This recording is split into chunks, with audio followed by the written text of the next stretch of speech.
Hi, my name is Michael Hua. I am the pharmacist in charge at Harbor Compounding Pharmacy. Today, we're going to take a look at how to work the sheehy-house Insufflator. If you receive this medication, it is meant to deliver a powdered dose into your ear. We're going to take a look at it, and then we're going to go through the steps in terms of loading it and utilizing the device properly. The device comes in 3 parts: the bulb, the body, and the tip. The first part you're going to do is you are going to remove the tip of the device like this, tip like this, up.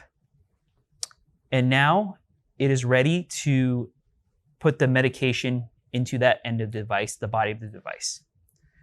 You're going to open up your vial. Remember to store your medication in the refrigerator. There are some medications that could be refrigerated.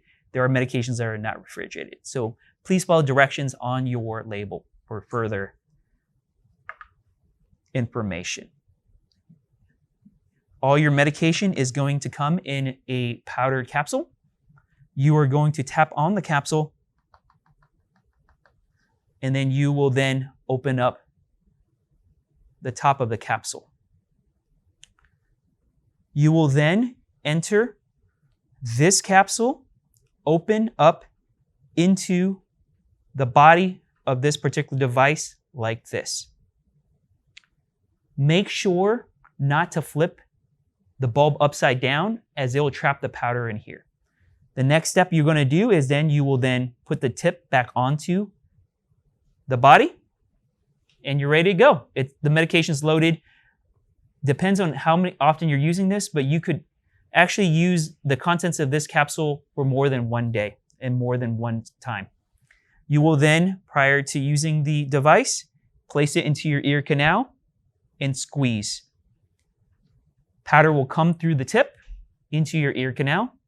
And please, if you have more than one dosing, you want to let this reinflate before you squeeze again.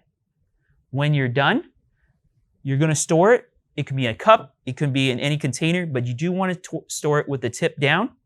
That way, the powder does not flow upwards into the bulb, and you're able to use it more than once. You will be storing the rest of your capsules in the refrigerator, and you want to store this in a cool, dry place. This ends the consultation. If you have any further questions, feel free to give us a call at the pharmacy anytime. Thank you so much for using Harbor Compounding.